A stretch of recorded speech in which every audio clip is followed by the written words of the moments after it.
Hello and welcome to another Deprogrammed interview. I'm your host, Keri Smith. This is the show where we talk with people about all aspects of social justice or woke ideology.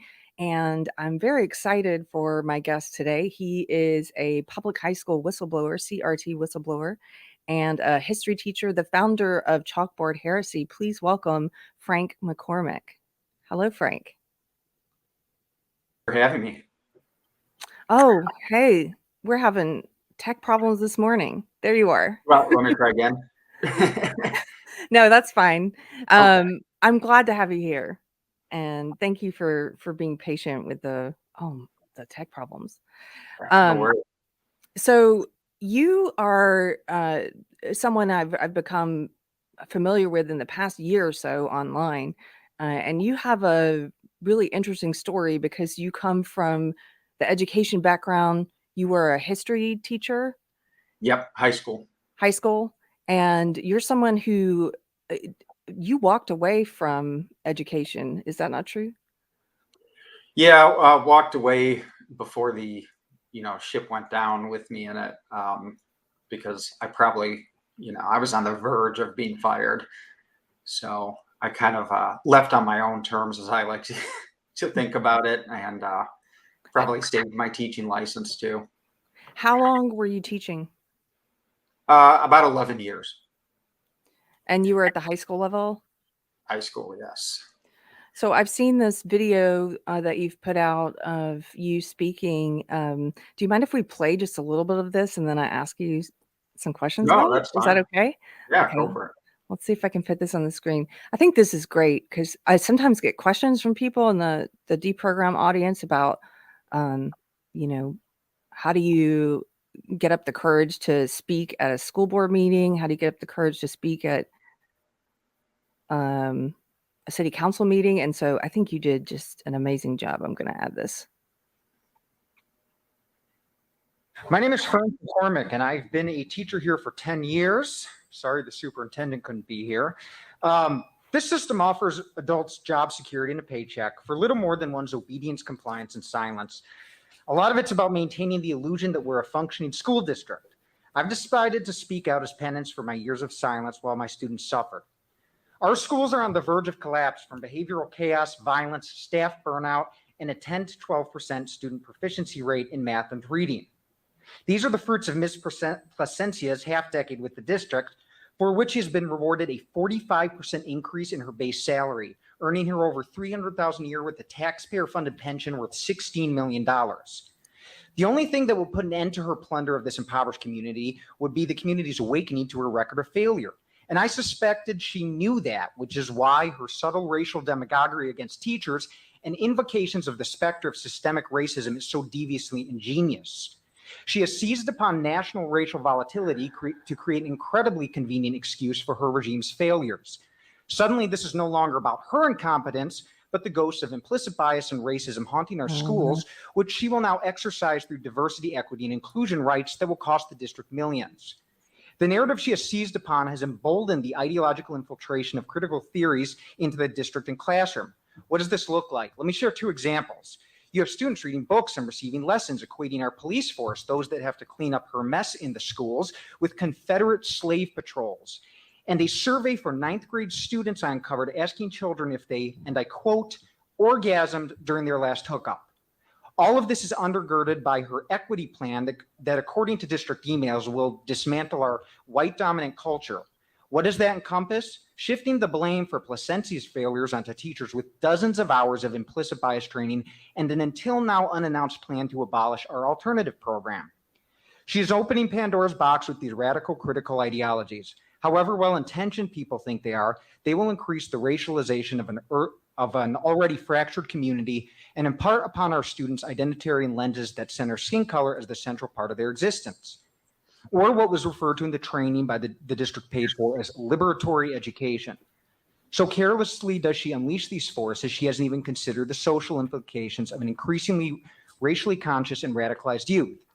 Suppose the moment in history comes when economic conditions are dire. In that case, our youth's perceptive stratification of racial groups into oppressed or oppressed classes will come to fruition in a social storm that will tear this country apart. Ms. Placencia is a member of a bureaucratic class of charlatans and frauds, enriching herself at the expense of an impoverished community while students suffer. Her tenure with the district should come to an immediate end, and I hope that after the Waukegan community finds the voice to make that happen, they will challenge the foundations of this rotten system. Good night. Wow. Okay. Mic drop moment. That's you just Very quiet after that. Was it very quiet? Oh, like a pin drop. Yeah. Are they not allowed to clap? I spoke at a city council meeting once, and a few people clapped, and they got admonished. Don't clap. I think people were just processing what I said and didn't know whether to clap or to throw something at me because, like the teachers union was there and community members were, I think, just like, what is going on? So when was this? Let's see. That was January 2022, very early. Okay. And what led up to this? Because you mentioned at the beginning just a great turn of phrase about you speaking out now as penance for being silent while your students suffered. What led up to this that you felt compelled, I've got to get all this off my chest? Yeah. Well, let's see. It's quite a story. So I think if you go back to when I started teaching, which was I entered that school district in 2011. And I very much, I would say, I don't know if I would say I was necessarily like woke, but I was definitely left. Mm-hmm. And I had this kind of idea, which I think was, instilled upon me through my college education of being kind of this, liberatory savior who's going to come into a poor, urban, which is code word for, black and brown, school district and kind of uplift and make the students into change agents and make the world a better place. Kind of the whole, the Michelle Pfeiffer movie. Right. Standard. It's very like, I think it's a very common belief amongst teachers that first come in, and a lot of them hold on to that they're like change makers or difference makers. They use all these different words, and the students will kind of be awakened and then become kind of agents of change in their own community. That's actually kind of like the orthodoxy of education now, is this idea of making change agents. They use that word. Is to me, it's like another word for revolutionary. Yes. It really is. They talk about dismantling systems. I don't know how you dismantle society without violence, but we'll get to that. Yeah. So I enter the system, and initially I'm really gung-ho, and I'm very passionate, and really try and not. I come in and I see like a lot of teachers are just complacent and lazy and don't seem to care, and they just kind of like get through the day, collect a paycheck, move on with their lives. Whatever happens in the classroom, whatever, it's just, they've given up. It's just a job, a paycheck. It's just a job. And there's reasons for that. It's not entirely like, it's not like they're bad people. It's kind of this process of like institutionalization, and it's kind of a survival mechanism. But I'm challenging that, especially in the first few years. And people are kind of like, okay, Frank, like, good luck, man. And, some people kind of encourage it. It's kind of like refreshing to see. And some people are kind of like pessimists. But I go through that. And over time, I'm making waves. And one thing I learned is that they really don't like that inside the system, inside public education. That's actually kind of the unspoken rule, is don't make waves, don't stick your head out, don't get noticed. It's a good gig here. Just like, shut up, collect your paycheck. Let's not make this difficult for anyone. And I got, this was maybe my second year in, I got kind of one of those talks from my bosses. And they kind of ambushed me and said like, hey, if you want to stick around here, don't be so negative, and, just go along to get along. You're upsetting people, by Negative as in like critical, like don't offer criticisms or critical. Yeah. I mean, I saw something and I'd say something, I'd see as students would, be bullying a student. I'd refer them to the office. Teachers weren't doing their job. I'd call them out on it and be like, hey, like, you gotta teach when you're in the classroom. And developing the curriculum, I was kind of like, okay, we got to do this the right way, not just like put something to paper and file it away. And in most other jobs, those things would, or at least in good companies, they reward that. Like, okay, you're working hard, you're trying to, root out inefficiencies, make things better, innovate. But not in public education. That was kind of a shock to me. I was like, wait, why am I here? And the answer really is, like it's job security. And so that was kind of like my first like wake up call. And it really kind of shook me and demoralized me because I was like, well, what am I supposed to do? Like just go the next 35 years, just like all these other teachers and, just be content with failure and so on and so forth. And I hadn't really had an ideological shift, but my faith in the system was kind of rattled. And this continued to be kind of a pattern. And I eventually just kind of started to quiet down because if you get non-renewed as a teacher, it's kind of a red flag.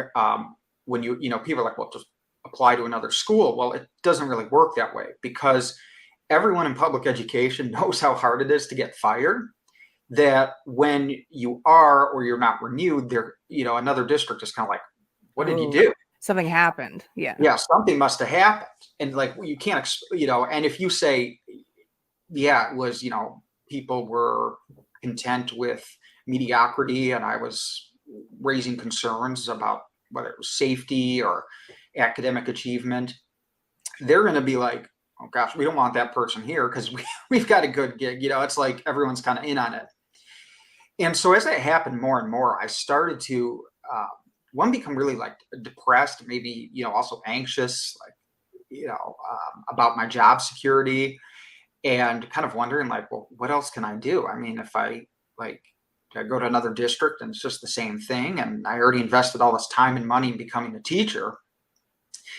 And I think that kind of started to break down the foundations of kind of the ideology because, when you're on the left, you have a lot of faith in like government and public institutions and these noble ideas about public service. So as those things go, I start to, ask myself, like, what else have I been wrong about?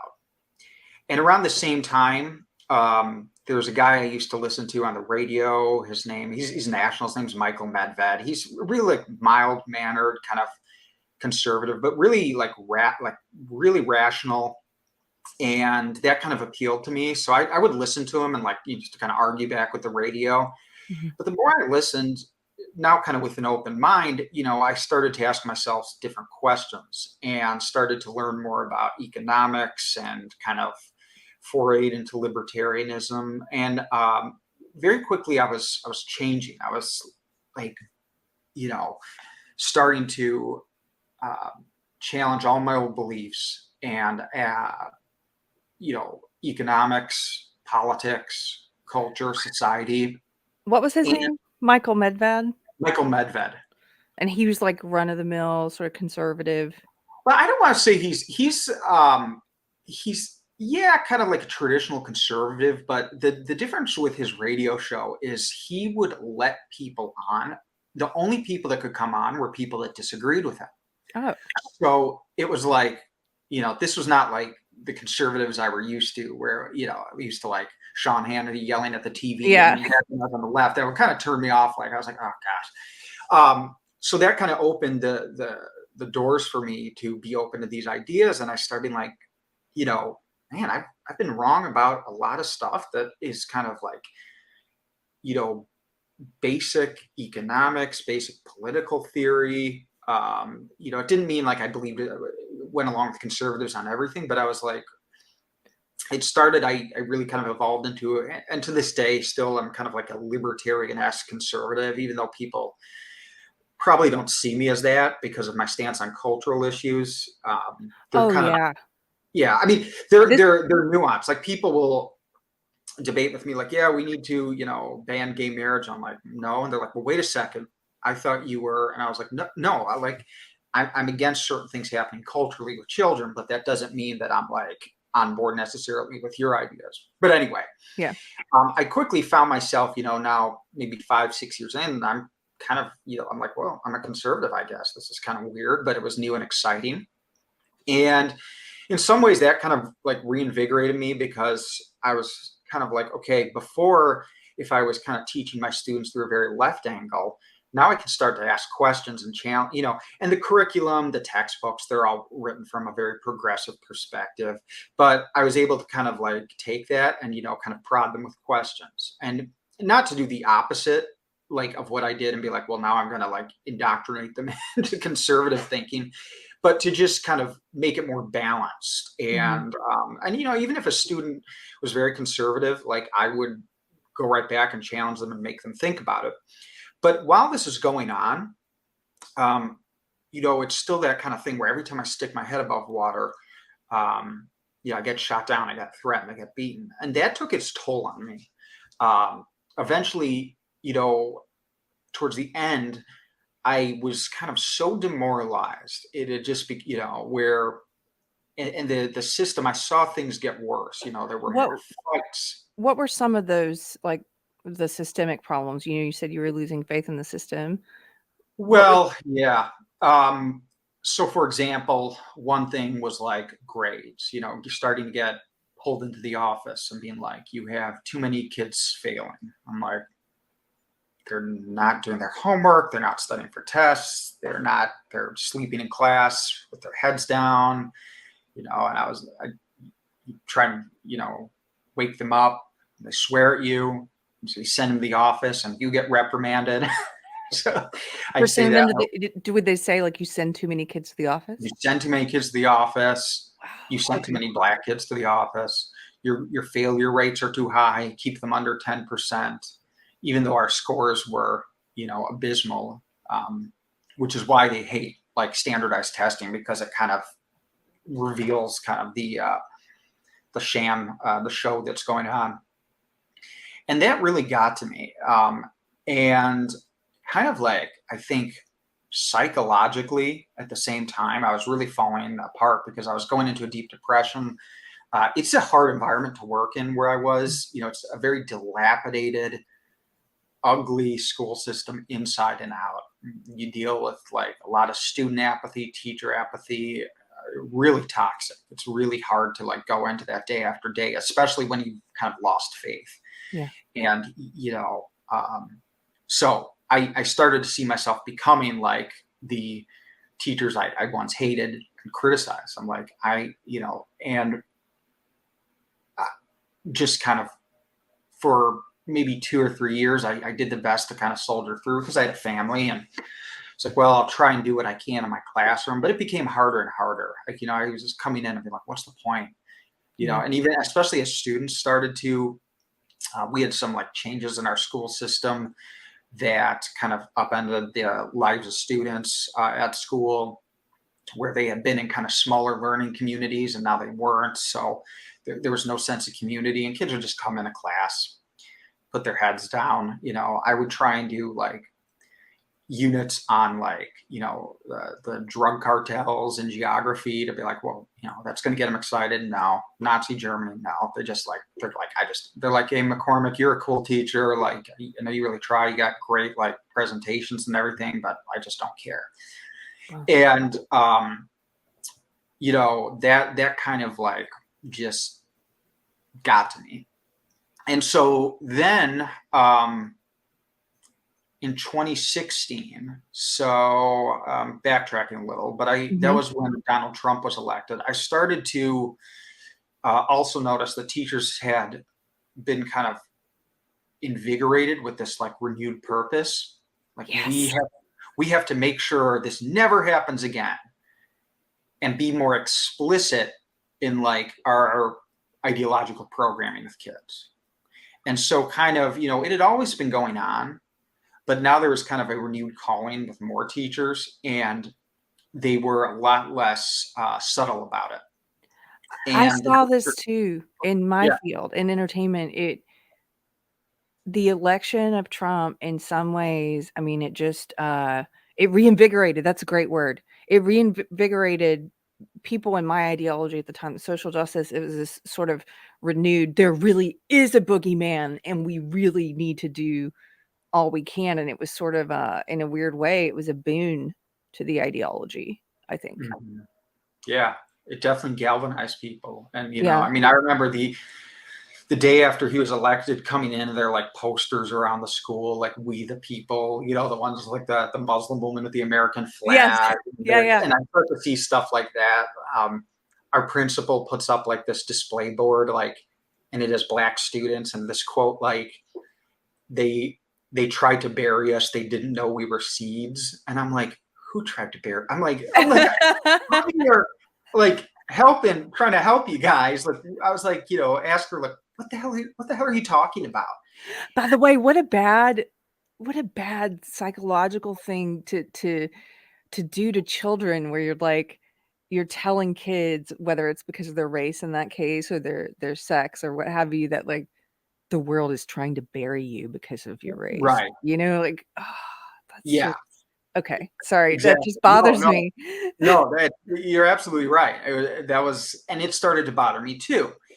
But at the time, it was just kind of like, to me at the time, I didn't see which I'll talk about, what I saw as the bigger picture. It just kind of was like an annoyance with me. Mm-hmm. And it really got under my skin, because so much of it, I'm kind of an empirical, rational type of person. I like to kind of, what's the data say? What can we really know is true? And so I'd start to do like research on, there was like the Michael Brown incident, and I did, research on, because I'm a social scientist, police shootings, and found out that the narrative was totally wrong. And same with like school shootings. You had teachers always telling kids like white school shooters, and I found out like per capita, it's actually like Black students, then Asian, then white, then Hispanic.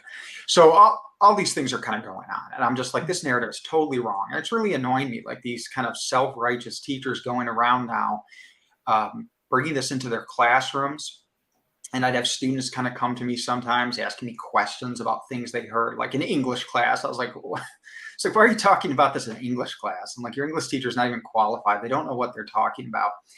And I started to, like, I hadn't rebelled, but I started to become a little more out there with my politics. Like, on social media, I had teacher friends and colleagues, and I'd post more politically and like get in arguments with them on threads.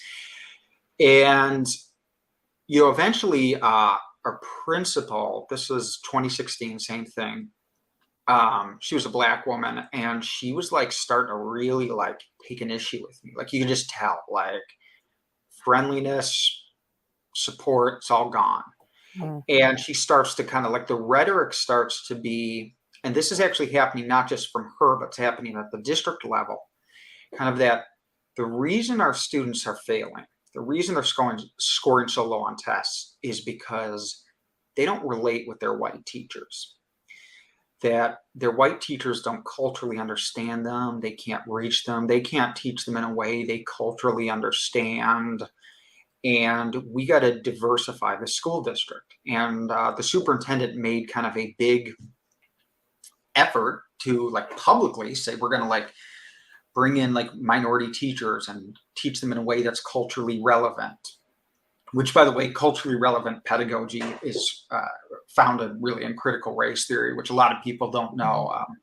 Gloria Ladson-Billings was kind of the architect of culturally relevant pedagogy, and she is also a critical race theorist. So, I always remind people that it's kind of hidden in ways they don't see. It's not necessarily explicitly taught, but it's embedded in kind of certain programs and curriculums. I just want to underline what you're saying there, because I've talked about this on Deprogrammed before, but just in case there's someone new listening, and I know there are people on the left who do listen to Deprogrammed occasionally, kind of to hate on me or argue with me like you were listening to Michael Medved.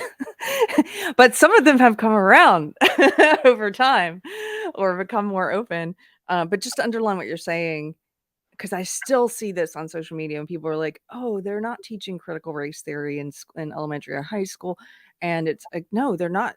It's actually worse because they're not sitting down and saying, this is a theory. It's called critical race theory. Let me teach it to you kids. What they're doing is they're embedding the ideas of critical race theory into everything they teach. They're just infusing it. Right. Is what you're saying. It's praxis. It's the application of Yes. theory through social justice, which is a big component of it. And I think a lot of teachers actually don't know they're like inadvertently kind of like implementing tenets of critical race theory, either in kind of the ideas they propose to students or either in kind of their social justice activities. They don't know necessarily the ideological origin. So they were like, well, we're not teaching. It's like, we never said you were teaching critical race theory like 101 as a law course. And people, it's a lack of education. Ironically, that's what they always will like accuse us of. Like, you guys are ignorant. So you're so stupid. You think critical race theory is taught. I'm like, you're so stupid. You don't know that the co-founder, Richard Right. Delgado, said critical race theory is more lively in education than the law. And they're like, Richard who? I'm like, so you don't even know what you're talking about. Yeah. Like, so, please. So she, where's I going with this? So, I'm just seeing all this kind of like emerge. There was a teacher for like, he was actually one of the diversity hires. They were super obvious about it. They're like, we have a Black teacher, and they're like, highlighting his classroom. It was really, it was nuts. How cringe. Teachers who were liberal and left were kind of like, what is going on? Because they're like, he is our best teacher. Meanwhile, he would send like 10 kids out to the hall at once. He was like calling students like a mother effer. And it was crazy. And were they like, this is culturally relevant teaching? Right. Sure. Yeah, he was only there 1 year. He couldn't stomach it. Like, he couldn't take it. He was like an academic. He had like his PhD. He like taught African-American history once. And I don't know how he wound up here, but this is all kind of going on. Like, this is what's going on now in 2016. This is my life. And I had students actually, like, he's an English teacher, and he was doing like, all his lessons were like themed around race and social justice. And I had a student, and I said, hey, can I see like that project you're working on in his class? Because I wanted to know. I was like, bring your Chromebook up here. They're like doing an activity. And this student and I, we had a good relationship. So I was kind of like, let me see. And he's kind of smiling. He's like, what? I'm like, no, just like, I'm not saying anything. I just want to see what you're doing. And he had a picture like Selma, Alabama in like the 60s, where like Black people are being sprayed with hoses. And it said, I can't believe what they're doing to us today. And I was like, Diego, you know that picture is like 60 years old, right? Huh? I'm like, that's from like the civil rights era. I was like, that's not happening today. He's like,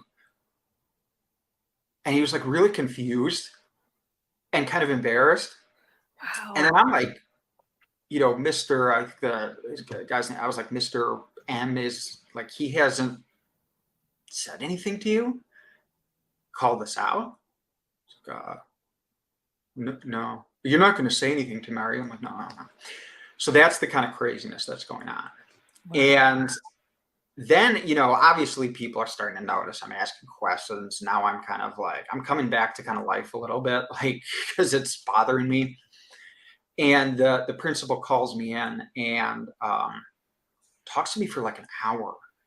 And it's like, your politics aren't really right for this community. And, I think you'd be better. And she let it slip. She said, I think you'd be better in like a suburban school. And I'm like, I was like, what's anything wrong with my teaching? Anything wrong with like my test scores? And she, no. But she's like, it's just, it's just very vague. And she's just rambling. I just let her talk. And isn't it crazy how they just revert back to these outdated racist notions of segregation, where it's like, right. Well, we need a Black teacher to teach a Black student. We need white teachers to teach white students. Like, what is wrong with you? I know. crazy. I should have asked her, be like, can you give me like all the white students, like, because I think I just better be able to connect with them, and I do a really good job raising their test scores. She would have been like, what? What? No, but this is real. This is what's going on. So that goes on. But I'm alternating, like, again, I get kind of these moments of where I'm like excited, riled up, like kind of want to fight back, asking questions, and then you get beaten down so much. That's how it just feels. It feels like you're constantly being hit with a hammer, like you're like a whack-a-mole, and like you're just like, okay, you stick your head up. And by 2019, right before the pandemic, I was just like demoralized. I was like, I'd come in and I'm just like, sometimes like the kids would like miss, like, it's a inner city school and there's a lot of behavioral issues. And I'd sometimes put my head on my desk and just like do this until they quieted down. And they'd be like, what's wrong, McCormick? And I'd be like, guys, it's like, just stop. I was like, this is just too much. I was like, I was like, this is just too, like, they're like, I was like, and I started to sometimes tell them, they're like, what, you don't like it here? I'm like, do you like it here? I was like, look at this place. It's falling apart. I'm like, your teachers don't care. I'm like, do you care? So I'd start to push back on them and be like, you guys should be kind of outraged about this. They're teaching you to be outraged about like white privilege. I'm like, you should be outraged by like the institutional privilege the bureaucrats and teachers unions have in these schools. And so we go into the pandemic, and I honestly, like my first, like, this sounds terrible, but I was so exhausted and done. I was just like, when I like hear the news, I'm like, a vacation, like finally. Oh no, that's where you were at. Like, I was literally like, this is how sad it was. Okay. I had, at the time, I also had like surgery. So I was going to like be out for 2 weeks. This is right when the pandemic's happening. And, during that, I was like looking forward to like surgery because I was like, I can just get 2 weeks away from this toxic, crazy place. Yeah. Like, I'll take the pain. The pandemic happens. I'm like, maybe I just need a few months, like, teaching from home and like things like I'll get my head straight and we'll get back in the game. Yeah.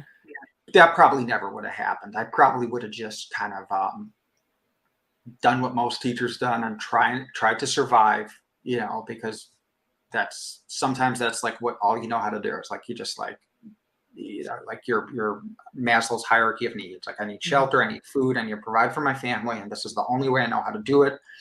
Because teaching is one of those things where it's like, people call it the most important job, and in some ways, like, yeah, it is really important, but it's also in some ways makes you useless and like everything else. Because it's such a dysfunctional environment. Like, you become very talented at like working inside the bureaucracy and like navigating that system and teaching academic stuff.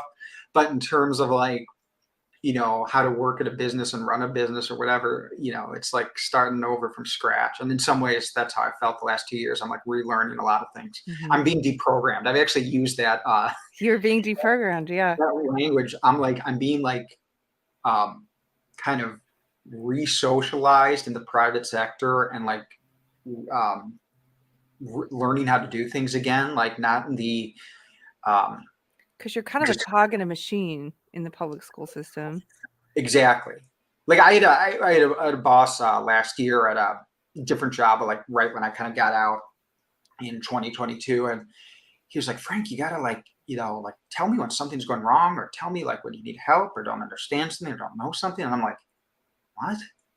Like you want me to like tell you when something is wrong? And I realized, I'm like, that is a real, and I was just honest with him. I'm like, okay, it's gonna take me some time to like get used to that. Cause he's like, you're really talented, you're really smart, but he's like, you gotta like, be a little uncomfortable for a while. So let's backtrack though. So pandemic's on. For a while, I'm just like, okay, like, I don't know what this is. And teaching, from a computer is a joke. I mean, 90% of the kids don't show up to the Zoom classroom. The ones 90%. That do, 90%. I mean, seriously, it was that bad. Wow. They would come initially for like the first week, and then they just like coming. Because they knew, they kind of picked up, they learned that, well, you can't fail us all. And I'd have students say that to me. So you get like a few that would show up. They wouldn't turn their cameras on. They wouldn't talk to you. And I was like, guys, what do you want me to do? Are you listening? They wouldn't be. They'd be like playing a video game or something. You'd be like, hello, hello. You'd have to say it 5 times. I'm like, yeah, what? Like, okay, like read this in your textbook. I'm here if you have questions, or do this activity I created. So it's just like a joke. And that adds to like what I thought would be kind of like, oh, this will be kind of like nice. I'm gonna be at home with my family and like, free time, work from home. It's depressing in its own right. I think as a lot of people learn that isolation, not being around kids every day, which is what I was used to for so many years, that's getting me. That's making me kind of like stir crazy. And then 2020 happened. And I see, the disorder in the streets, statues toppling, people calling for revolution, didn't get to, it didn't break through to where it was like uncontrollable. But, there were times where you're like, what if this doesn't stop? What if this accelerates? What if things get worse?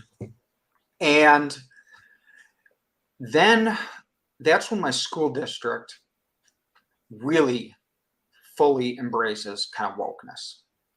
And there was like one thing that really set me off was they sent an email out about the Dr. Seuss books, like that they're removing them from. Yeah, the people that are like, don't ban books. Well, guess what? They did exactly what they accuse us of doing. Wait, where were they moving them? I'm sorry I interrupted you. They were like taking them out of libraries, telling teachers, get them out of your classrooms. And I didn't know where they were taking them, but I sent an email. I was kind of like, to the new diversity, equity, and include. That was new too. Now we had a DEI department. Very cool. And they had this stuff going on in the background. It's just kind of like, it was their opportunity to make it blossom. And so I sent it to this new DEI coordinator, and I was like, hey, okay, maybe there's some like outdated stereotypes. I said, could you do this though? I was trying to be reasonable. I'm like, I'm a history teacher, and we do teach sometimes about like antiquated ideas and stereotypes. And I said, I think there's values in some of these books. I said, you teach about like kind of the early 20th century and racial science and the white man's burden. And I said, this would be great to be able to like look at these with students, don't make them disappear, and use them kind of as a primary source study. And I get like a number of people, she copies in like all these administrators on it. Let me be clear, you are not to use these books in all capital. Like you cannot have them. They're not to be in your classroom. Like they're not to be taught. We're making space for more inclusive books. Making like like the library is running out of shelves, space or something. And so I'm like, okay. I was like, this is getting weird. And this is like while the riots are going on. And then we have the Jacob Blake. I don't know if you remember him. That nice gentleman who did turn out like, all my colleagues were like, you're racist. And he did turn out having a knife. And it wasn't. And he was also a kidnapper, wasn't he? Yes. And like he raped his wife. I mean, just the absolute worst human being, And when I started to find out I was right on that really emboldened me. I was like, okay, like screw you guys. Like I've been called a racist since George Floyd, just for asking certain questions about the narrative about police violence. And now you're wrong. And teachers were now encouraging this. Like they were like, don't question the riots. Like, how dare you as a white man? And I would find out like the degree to which they were bringing it into their classroom. I kind of suspected it was happening. But, oh yeah, sorry. Can I ask you, what about Jussie Smollett? Because that happened like around 2019, I think, right before. Oh yeah, it was like it didn't happen. I mean, they don't even give those things oxygen. That was another one where it just sort of, my gut immediately was like, this is BS. But you talk about being deprogrammed. I'd been conditioned to take, not to trust my gut. I think a lot of this ideology teaches us not to trust gut. So I just stayed quiet to see what happened. I didn't say anything one way or the other. And then, of course, it turns out, oh, your gut's right in this case. That guy's full of crap. Was it sort of like that with the Jacob Blake? Yes. Was it that you were learning to like, hey, wait a minute, sometimes I should listen to my gut? It doesn't mean my gut's always right, but I should pay attention to it. Like sometimes I should listen to it, and I'm like, and I was mad because I'd like taken like a lot of like abuse, tried to be like the reasonable person and like let them kind of call me these things and be like, well, hold on, guys, let me be reasonable. I was like, wait, I should have been more forceful. Like, screw you guys. You were wrong. You won't even admit it. You won't apologize. I'm like, what gives? And yeah, and I'd started to become a little more active on, so like I had actually made a new Twitter. I'd never been on Twitter before, but I like saw some of my colleagues were on there and they're commenting about all the stuff that's going on. And I kind of wrote on there. I went on there. I was new on there, and a colleague of mine was like, hey, to all you, to all my colleagues that are saying the riots are wrong, kind of like, screw you. Like, you're really a teacher? Like, you're really going to say that? And I wrote on there. I was like, hey, man, like, yeah, I do think like violence is wrong. Like, obviously, like, no, like, I don't. It was not okay what happened to George Floyd. I don't think anyone really like defends that. Most people don't. They're kind of like, yeah, that was excessive. Like, they could have listened. But I said, like, this is totally gone nuts. And I'm like, and this is destructive, harmful behavior. Well, someone had seen that and had kind of gotten into an exchange with me, one of his friends. And she said, are you saying that, like, the riots are worse than what happened to George Floyd? I said, well, look, I said, 19 people have been killed as a result. I said, yeah, that is worse. When 19 people die, that's worse than one person dying. And she's like, no, they died because of like the cause. I'm like, that's just, retribution. And I know. So she's like, it's not worse. She's like, that's just what happens to create change. It's like, whatever. Wow. Yeah. This is so familiar to me, by the way. It's Sadly. funny. The parallels. Yeah. So I then wake up to like, my boss has called me like 4 times. And he's like, dude, check your email. And this is actually like my department chair at the time. And he's like sympathetic towards me. He just can't say it. But he's like, check your email. Well, she had written like this long email to all these people, superintendent, like, Frank McCormick must be fired. He's a danger to your minority students. He's an oppressive white male. He's racist whites. I mean, just everything you can think of. Who was this again? This is another teacher? This was actually a friend of a teacher's. So she'd taken it upon herself to try and get me canceled. And, just all these, I mean, just, it was crazy what she said. And I was kind of like, okay. I was like, wasn't crazy about it happening, but at the same time, I was like, I'm not gonna like back down on this. And I think I just wrote a reply. I was like, this is ridiculous. This is a distraction. And they chose not. I mean, the one thing that kind of protected me in that case is the school did not want to like be in the spotlight. So they're just like, okay, let's just make this go away. Like, let's pretend it didn't happen. Frank, stay off social media, so forth. I'm kind of like, I don't know if I can do that. And this, all the gears are turning in my head now. And then seeing really teachers now be like fully emboldened by the district's official DEI stance. Mm-hmm. They're now bringing it full force into their classrooms. And probably on their social media too. They're probably not being told you can't share DEI ideas on your social media. Right. Yeah. Right. So now the gears are turning my head, and I'm thinking back to since 2016, and like some of my students that used to come in, hey, McCormick, what about white privilege? What about this? And I'm like, I knew they were getting it from their teachers, and they'd start to say things like, you guys are racist, blah, blah, blah. And I was like, that was annoying. But now I'm thinking like, well, wait a second. If this has accelerated, I said, what's going to happen? And I started to think about kind of the effect it would have. Majority of young people go through the public school system. They're being kind of indoctrinated into these ideas that America is a systemically racist place. It's terrible. You're never going to get ahead. Police are out to kill you. White man's out to get you. what effect does that have? And I was like, radicalizes people. Yeah.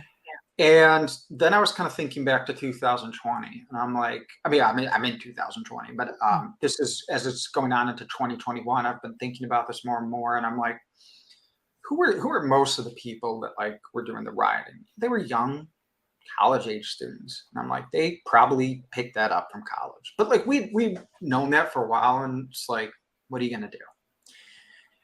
And then I started to think, well, what happens if students through the American public school system are kind of being increasingly radicalized, racialized, made to kind of become identitarians? What happens when they make up like a majority of the adult population? I was like, what happens the next 2020? When you've had like 80% of the adult population be kind of brought into these ideas. And look, all it takes is a few teachers in there. Like a few teachers can make a difference, they say, like, and how you think. I mean, people say that all the time, that one teacher really like changed my thinking. I was like, well, if you got a number of, even if it's only 50% of teachers doing this, not 100%, that's going to have a profound effect. And I'd reached out to Lily Tang Williams, who is the survivor of Mao's Cultural Revolution. And she was really cool. I'm like, hey, I'm a teacher. And like, we just kind of became friends and like, through social media, and we started talking on the phone. And I started sharing with her like what I was seeing go on. And she's like, this is very similar to what happened in China, where like the young people, students were radicalized, and they became the Red Guard who brought about a revolution, the Cultural Revolution. And I'm like, okay, great. Like, so this is, a possibility. I don't know if it's going to happen, but it certainly increases the likelihood. I mean, if 2020 was like, there were times where people were like, gosh, like you could see how it could spiral out of control. And I'm like, imagine more and more kids, radicalism's baked into the social fabric. There's another spark at the right time, maybe 10 years from now. Economic situation might be bad. More and more kids have been, brought into these ideas, and they're mad. Maybe they're unemployed. Who are they going to blame? What are they going to try and tear down? Well, white people, the system, capitalism. You have a situation where revolution becomes a possibility. And, I thought about historically, if you know how these things happen in history, they're often kind of like black swan events. People don't like really think they can happen until all of a sudden they're like, wait a second, like the unrest in the streets isn't stopping. People aren't going home. And you very quickly can have like regimes collapse like overnight. Even in established, I mean, look at like I also spoke to at the same time someone who fled the Soviet Union. He was a teacher. He shared my concerns. Yeah. So I was receiving like some validation, and he's like, Frank, he's like, people said he said a week before the Soviet Union collapsed, no one ever thought it was possible in the Soviet. Like we were just like, yeah, right. Like you're crazy. And it just happened. And he had these similar concerns because he was seeing the same thing. He was seeing students change and kind of be, indoctrinated into these ideologies. He was very scared. He's like, I don't have any place to go. He's like, I already fled the Soviet Union. He's like, if things fall apart here, where can I go? And we heard around that time, it's interesting. I've interviewed Lily Tang Williams before. It's been a while, but I remember that time during the COVID years. It was probably around early 2020. People who had experienced communist collapse or had experienced growing up under communism or places like that, they had a much better understanding of what was unfolding here, I believe. Absolutely. And we were hearing, I remember hearing stories of people in China whose kids had, moved to the United States for better opportunities and, to leave communist China, who were telling their kids, you should come back home. Like, don't stay there. And I just thought, wow, like that's when they're saying, just this is better over here. Like things are going to go bad there. Like that was sort of no, Lily was instrumental. And now we're in 2021 and we're still out of school. I'm like, what is going on here? and I've had a lot of time to think at home. And, I'm kind of like, Lily, what did I do? And she discouraged me from doing anything. She's like, Frank, you have a job, you have a family, you have to think of yourself. You can't be the sacrificial lamb for this. She's like, I'm really worried for you. She's like, don't go to this, like, what they'll do to you is terrible. And like, she's like, because she had family that was like, barely, stuck their head out of water and were like treated terribly. So she's like kind of discouraging me, but I'm like, yeah, but Lily, like, I have to do something. I said, what if this is like, if this is our only moment to like warn people of a possible existential threat to the republic? I said, even if it's like a 1 in 10 chance of happening, I said, like, any, if you as a parent, if someone said, hey, your kid has a 1 in 10 chance of dying, you'd be like, I'm going to do everything I can to like prevent this. And at this point, my mind's kind of like, okay, I got to do something. So I'm just thinking, like, what do I do? I was like, maybe I'll start a blog. Now this is I think May or June of 2021. I was like, I'll start a blog and I'll do it anonymously on Twitter. I'll just be like, hey, I'm a teacher. Here, let me write about what's happening. And I go meet a friend at a golf course. And he's older than me, he's got a lot of wisdom, and we have a cigar and we're talking, and we're just kind of like, I said, how would you do this? And he's like, well, maybe, he's like, think about like, how you want to present yourself. And like, I was like, I don't know, I said, I hadn't thought about that. And he's like, well, how do you feel? And I said, well, I feel kind of like I'm in a cult. I've been in a cult, like an ideological cult. And he said, oh yeah. He said, well, he said, people have made that comparison with wokeness. And I said, well, if this is a cult, I said, like, public schools are like the church, that's where like the priests work, and they inculcate people into this ideology. I said, these are like their sacred temples. This is where it's transmitted. And that was my concern. And I said, I kind of feel like, a heretic in that sense. And then he's like, that's kind of a good name, something heresy. I was like, yeah, like Chalkboard Heresy.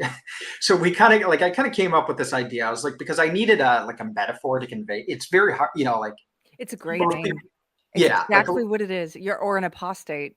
Yeah, I was like, so I'm a heretic, and so, he said, I think I'm going to do this. And then he's like, do what? I'm like, I don't know. I'm just right. Like, I didn't know where I was going. So I also had reached out to Paul Rossi at the time, who just recently like spoke out, and like, I was kind of surprised. Like, people were really like willing to like talk to me. Less than Paul Rossi's like talks to me on the phone. And I'm kind of like, gives me encouragement. And he's like, people kind of warned me about like what was coming. I think I was very naive and optimistic, just like, I'll be cool.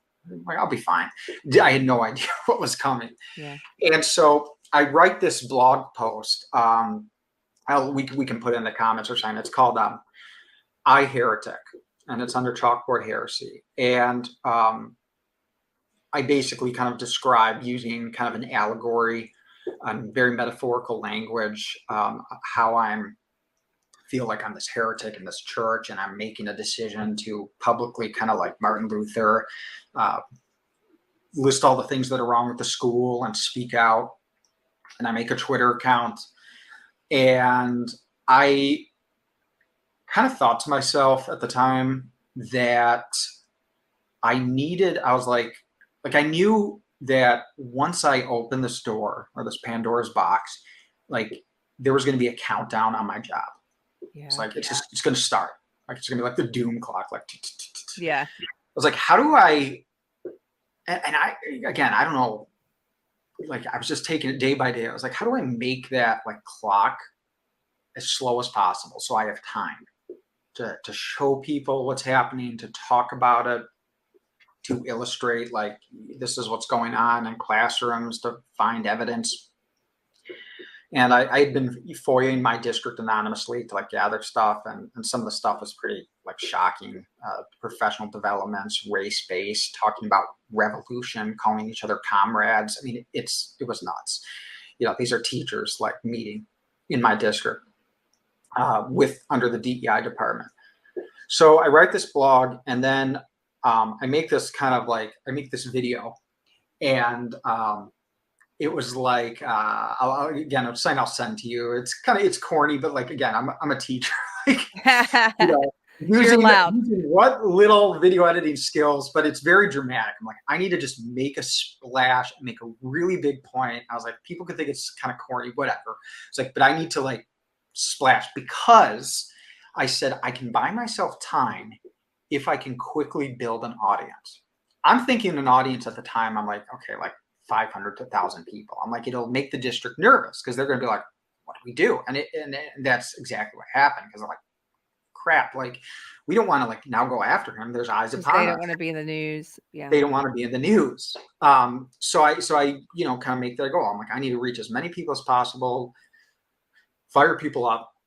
And so all of a sudden, like 1,000 people are following me. I was going like, oh, this is weird. This is interesting. And I then decided like, I'm going to put my name behind it. And I did. I'm like, okay, I'm Frank McCormick in the bio. But I still then, I was still kind of in this Twitter sphere. I don't know how they found me. Very quickly, people started like to find me like in my district. And then the emails start to roll in. Do you know that they always started with like, did you know? That's how all their emails start. Did you know that a teacher in your district is saying X, Y, and Z, that he believes this? I demand, calling for me. So it's cultish. It's so cultish. And when they're in the cult, they don't see how crazy it is, because it's like a fish not seeing water. But, nobody's writing letters like that about any number of other teachers' social media. Did you know that this teacher, believes in white privilege? Nobody's doing that, because those views are okay. Right. Those crazy views are exactly. okay. Yeah. It was nuts. And so that's what starts it. And I'm like, what do I do? And I'd also at the same time reached out to James Lindsay. And I was like, he's not going to reply. I was like, I have 1,000 followers. He's not even going to get my message, but he does. And he starts like responding, like talking to me. I was like, oh, and that's what I'll actually say. Like that to this day, and like I've told him this, and that he's like the real deal. Like there were some people that like didn't like, okay, now I want to talk to you because I saw you on this news program or something. But he was like from day one, like kind of giving me encouragement and advice. He's a great one of the things he said is like, do the opposite of what they tell you to do. So I'm like, or do the opposite of what you kind of would instinctively do. So I'm like, okay, these emails come out. I'm like, normally I wouldn't do this, but what if I just share them on Twitter and like kind of say like, yeah, come at me. So I start to do this. Like I start to like put it like, hey, whoever sent this, like, nice try, like not going to work. And I become more emboldened. And that you can just sense what's going on. But the district is, I'm talking to like some admin behind the scenes, and that like kind of like, and there was a few teachers, a few admin throughout it. It's a big district that support me, and they're kind of giving me insight. Like, the district doesn't know what to do. They're freaking out, but like, there's talk, like, how do we get rid of him? I was like, okay. So then I realized, then it kind of like hits me that like, this is going to happen. Like, this is not going to go well for me. And I was like, okay.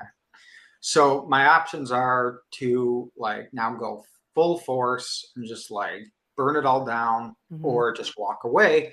And I'm like, let's just burn it all down. What the hell? You only live once. So I start, releasing like the FOIA, Freedom of Information Act requests, like showing like district internal documents. I start going through the Google shared hard drive and like posting like without names, but like teacher lesson plans. Like, this is what they're teaching kids. This is what's going on. This is what even like some student work samples, that weren't identifiable. Like, this is how it's affecting kids.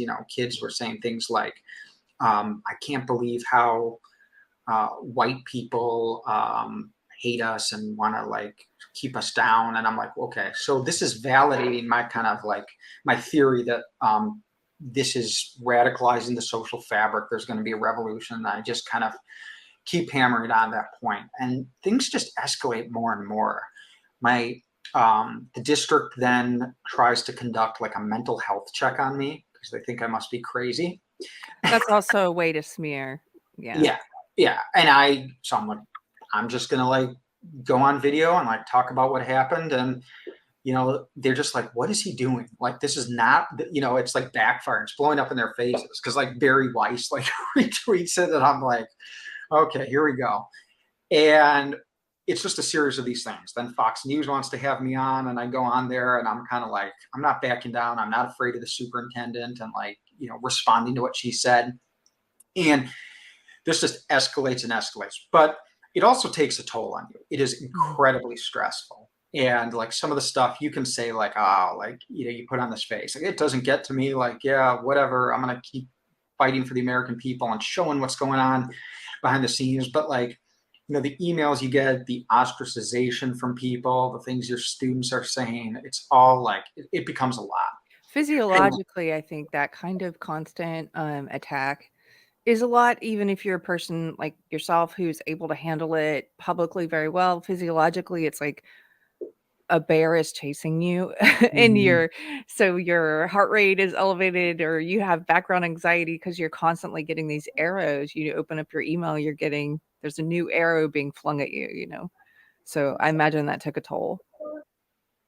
Definitely. I was having trouble sleeping. I was feeling kind of like wired up, amped up. It was just becoming overwhelming, but I was just like, gotta keep going, gotta keep going, gotta keep going, gotta like bring this to its conclusion. And, it escalates then when I'm called into the district headquarters and they have their attorney meet with me and like reads me the educator ethics guidelines for the state. And I'm like, just sitting here like, okay, like what, this doesn't scare me. And she's like, well, we may have to do something. It's like, okay, then do it. Like whatever. And, afterwards I go out, get in the parking lot, go on Twitter and live stream. I'm like, yeah, so here's what just happened. Here's everything the district said. And they're just like freaking out. But eventually, this kind of saga, and I'm documenting this all on Twitter and like, posting about every little thing that happens, everything I find. And some teachers start to send me stuff. And I get to the point though where, I'm like, okay, I could be fired tomorrow. I don't know, like it's going to happen. And, I also have a family. So I'm like, what do I do if I'm unemployed tomorrow? Like, what am I going to do? So the kind of metaphor I use is it felt like, I was on a burning train that was like headed towards, like a Western where it's like headed towards like one of those long bridges. It's about to go off. And I was kind of like, okay, I need to find something to do. And like, if a stagecoach comes next to the train and it's like jump, like I'm gonna have to make a decision. But there was part of me like, I'm like, let's just like ride this like till it explodes. Let me get fired. But there were certain realities of like having a family. So I was like, okay, I'll go. The board speech we saw, I'll light him up. I'll kind of do one big expose, kind of put everything I had into like a website. Chris Rufo shared it. I was able to work with him.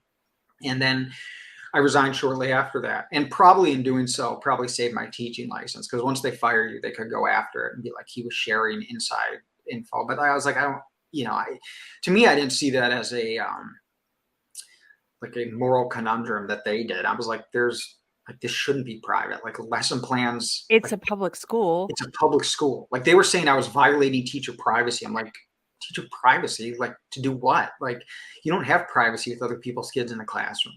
Yeah. So that really lesson plans are not private. I don't think it's a public school. There should be transparency on what are you teaching or indoctrinating our children with. Absolutely. And then so after that, I kind of realized, going forward, for I don't know, however long, or maybe the rest of my life, I was like having the, it wasn't like, some people that like I taught for 2 years and then leave. I was like, I had a, good 11 years in the system, and I can provide some validation to what people are feeling concerned about, because there's this effort by teachers to just gaslight the public and be like, it's not happening, you're crazy. And I was like, man, if there are just a few teachers out there, or even one who's like, yeah, it is happening, here's the evidence, like it becomes kind of powerful in its own right. Mhm.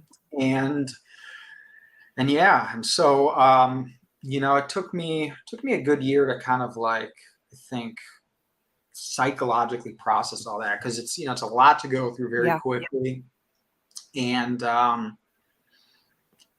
I do work with kind of like a local education advocacy organization. I'm the executive director there, and we kind of have fun going after some local school districts. Not necessarily based on like the cultural stuff, ideology stuff. We kind of focus more on academics, transparency, finances, because it's something that can kind of like unite as many people as possible against Yeah. the system. Because I've really come to believe that like public schools are pretty irredeemable and pretty corrupt. I was going to ask you, so first of all, thank you for sharing. You're a great storyteller, and Thanks. being able to recount all of that, and yeah, you're good at organizing it and presenting it all in a concise fashion, and what a story. Thanks. So thank you for sharing that. I was going to ask you, what advice do you have for parents about, I know that we've all heard stories, I'm sure. A lot of parents are deciding after the lockdowns and their kids being at home learning anyway, that a lot of parents are putting, are homeschooling their kids now. What Yeah. advice do you have for parents who have kids in the public school? Yeah, it's and I'm sympathetic towards homeschooling. I understand it, but for a lot of people, it's you got two parents, they both have to work, and it's not like you can use money, your own tax money to like kind of pay yourself to be a homeschool teacher. So that's very hard. I think we now start to have to look towards real political solutions to what's really a political problem. I mean, the schools are tied into political infrastructure. There's a lot of money from unions being given to politicians. Public education, it's big business. It's probably, I mean, if you look at it as a whole, it's like the biggest business in America. A lot of adults make a lot of money through the system, both those that work in it and both those that work through it. All the consultants, there's a lot of money to be made if you kind of like hack into the public school system and get them to throw tax dollars at you to say whatever you want to say. So we have to start moving beyond like, I think initially, like we went to school board meetings, we made a lot of noise, we were outraged, but now we got to figure out like, what are we going to do with that? Because to a certain degree, there's, the schools are kind of now like, they've gotten over it. They're like, okay, make noise, yell, whatever. Like we're still getting our paid, we're still getting our money. We just ignore it and just move on. Unless you have a politician that's really willing to take bold action. And I think what has to happen is there has to be like action and organization at the grassroots level, but it has to be outcome based. It's not enough to just like highlight and be like, look at this, look at what they're teaching. I mean, that's part of it. But like, well, what are you going to do? How are you going to get control of board seats?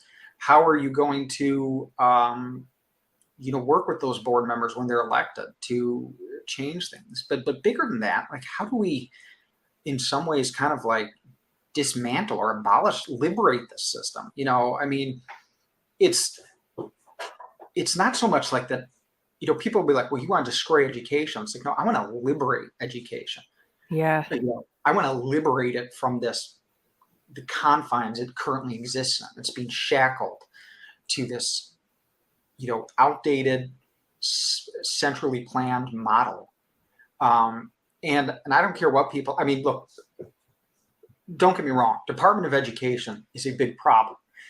But what people don't realize is that so much of it is like local government. Local government can be just as tyrannical and corrupt as national government. And people have to realize that, like, your public schools, it's not the Department of Education that's like these schools would not be like perfect schools if it wasn't for the Department of Education. Like, yes, they're contributing to the problem. They've probably made some things worse, but a lot of it is just the nature of how these systems operate, and how bureaucracies, when you try and centrally plan something. I mean, you have a board of education is like a board of adults that, like, we're going to plan this service and like implement it from the top down. That's not how anything in the private sector works. So I think we have to really start talking about charter schools are in some ways kind of a distraction. It's like the board gets to pick kind of this crony school to put in the district. And like, hey, look at this, we've got a charter school, and there's still no real free market forces involved. I think, in my head, like, the ideal state, and I don't have the answers of how we're going to get there, is really like where you have a voucher system that's kind of like at the state level, where maybe you do a tax on you eliminate property taxes, which I think are regressive, and it's like you can never own your home, or you eliminate the part that's tied to education, which is most of it. You do some type of state sales or service tax, and you give people like a voucher. Like in Illinois, it would be like every parent would get like close to $17,000 per kid, and then you let them use that money.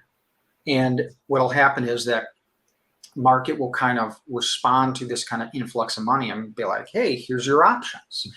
And it'll be messy at first, but over time you'll have this kind of selection process, like all other businesses work, where you'll have truly kind of unique schools for different types of students, and they'll have to like actually compete and show that they're performing better. Maybe you can use that money to homeschool your kids. A mom with 3 kids all of a sudden can like basically earn what a teacher makes and homeschool her kids. It's just freedom and, the liberty to do it. Now, it's not going to answer all, like, the bigger kind of cultural issue of wokeness. Is that going to be answered or addressed? No. However, you're taking that power of one institution to kind of funnel that ideology and orthodoxy into kids' minds. All of a sudden, it's not centrally planned anymore.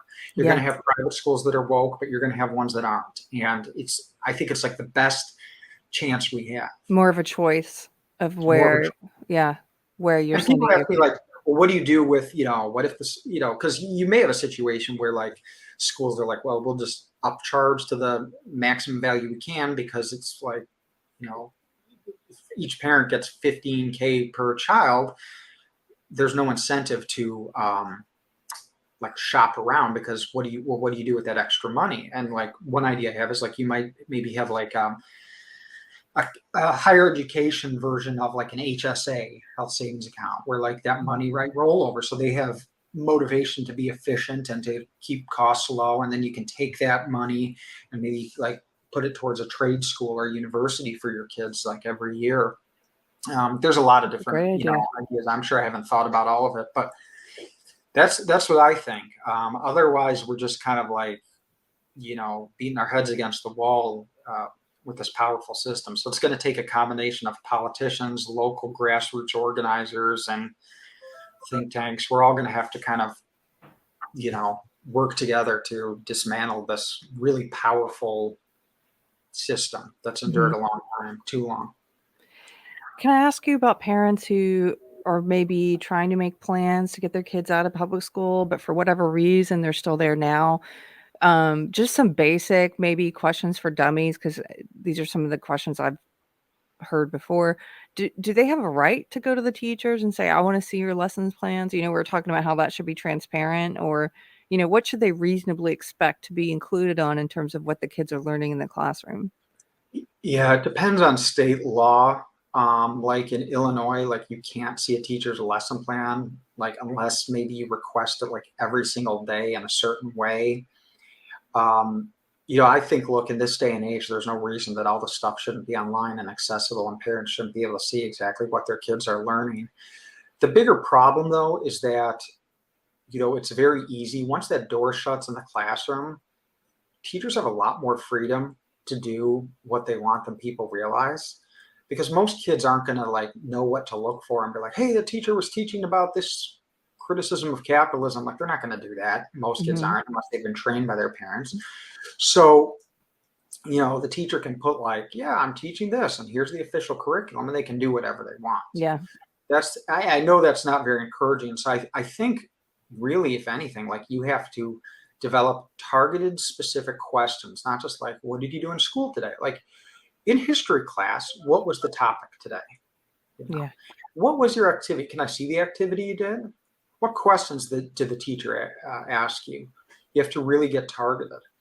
And then people too also have to like be willing to be uncomfortable. I mean, the biggest thing that I hear from is like, there's a small number of people doing a big percent of the fighting, but a lot of parents are like, I don't want to become unpopular in my community. I don't want my job to know. I don't want my teacher's kid to be mad. It's like, okay, so if you're just gonna, if that's what's gonna stop you, then just like resign in defeat now. Let each generation become further deep into this ideology until our country's lost. Yeah. You're just giving up. You're just giving up. You know. Or let's say, I mean, I always laugh. Like, I've gotten in some arguments with people. They're like, hey, you know, we're gonna, you know, have a counter revolution, and if it comes to this, I'll pick up my gun and fight back. It's like, dude, you won't even like, you're not even comfortable like speaking to the school board meeting. Exactly. They're like, what makes you think that like you're gonna like put your life on the line if you're worried? You know, it's like, I was thinking about this a few days ago. I was like, you know that meme where there's like the wimpy dog and like the strong dog? oh yeah.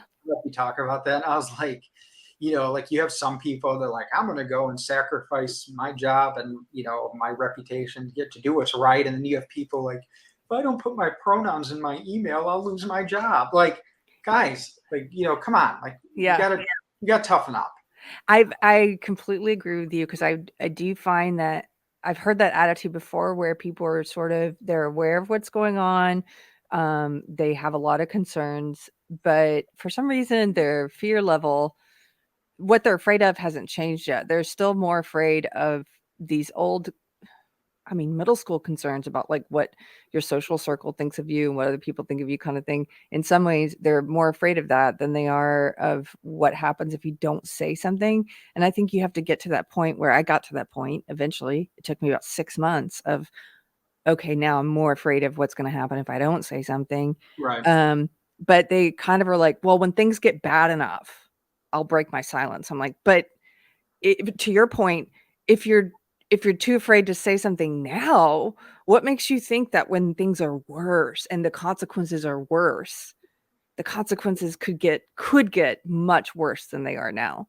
Right. And People never, and that's how these things, that's how it happens, is people like, okay, well, you know, they took my neighbors. They only took, you know, they took the Jews. They took the, you know, the gypsies.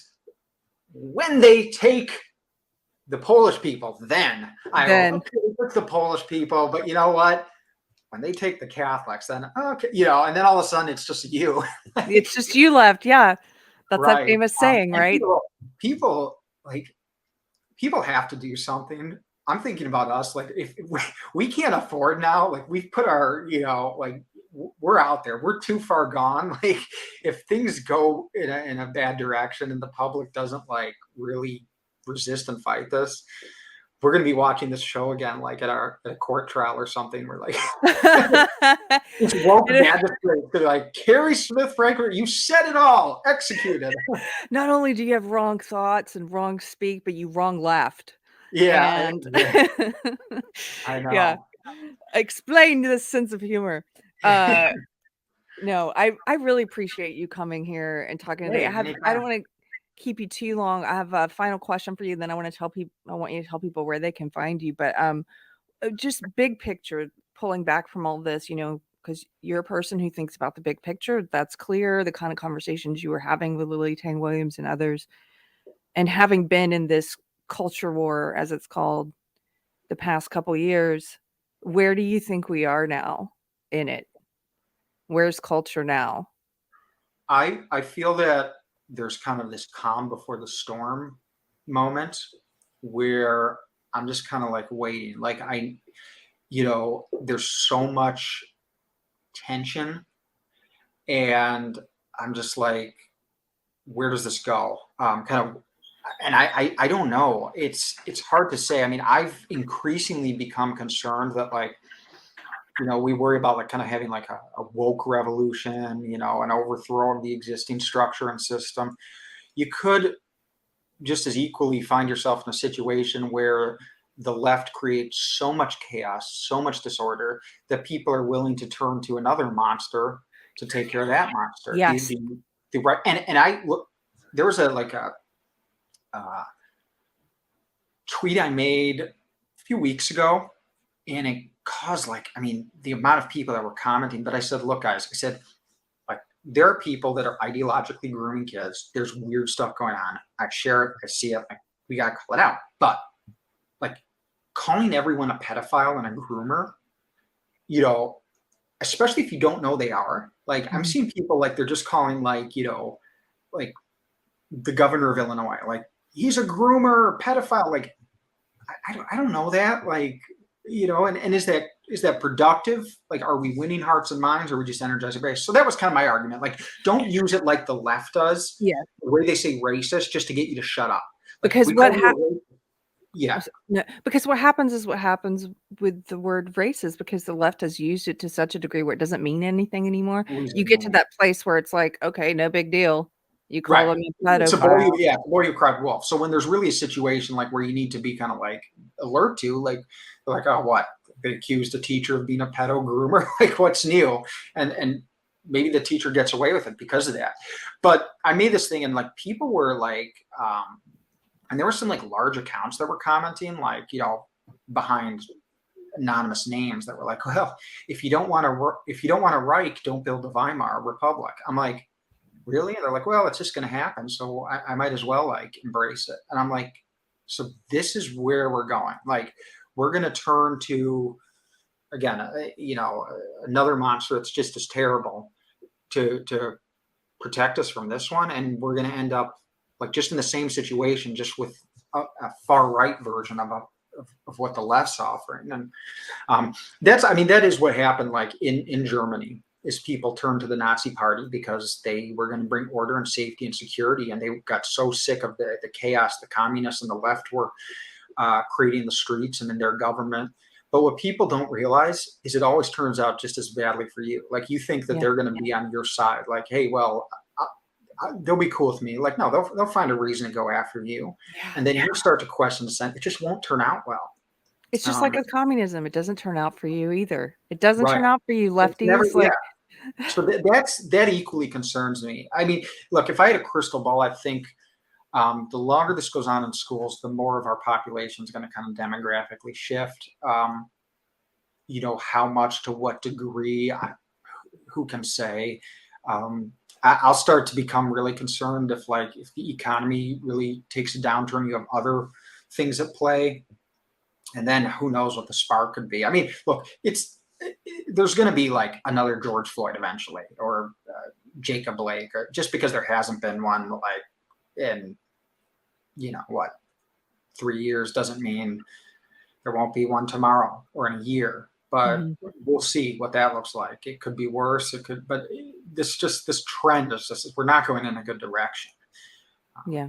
I agree with you. I do think on the positive side, I think there are more people willing to speak up. I think that there's been a space created, like when the Dr. Seuss books were removed. I'm kidding, but there's been a space created for people to be a little bit more comfortable saying what they think about things, maybe just a little bit, and so that's good. But in terms of the big picture, I still think, I hope I'm wrong, but I think there could be a spark like you're talking about, and especially if we're in a bad economy and people are really suffering in that way, like that's what I fear is then what do people do when they're desperate? And look, you've got a convenient boogeyman that we've now indoctrinated young people to hate and fear, and go at it. Yeah. Well, tell people where they can find you, especially if there are any teachers watching. I know there's some teachers in the deprogrammed audience who want to follow you, get in touch with you, where can they do that? And we'll have all these links below in the description, but just. Sure. Yeah. Most of my time I'm on Twitter. So I encourage people to reach out to me. You know, I try to respond to all the messages, whether you're a teacher or a parent, and so forth. I put my Twitter handle in my next to my name, and yeah, that's kind of it. If you want to, like, you know, people want to send me a message, I'll, you know, try and help them as best I can, give them guidance. You know, especially if they're teachers that kind of want to push back in their own way. I think we need more teachers to do that too. And it's CB for Chalkboard Heresy on Twitter. Correct. Plus, we've got a link to your link tree down below if people want to find out where else you are. Thank you so much, Frank. I really enjoyed talking with you. I like the way your mind works, and I'm really grateful there are people like you willing to say, you know, I've had enough. I'm going to say something, and I'm just very grateful for you. So thank you. Oh, thank you. Thanks. I had a great time. So thank you for having me on. Cool. Take care. Thanks. Bye.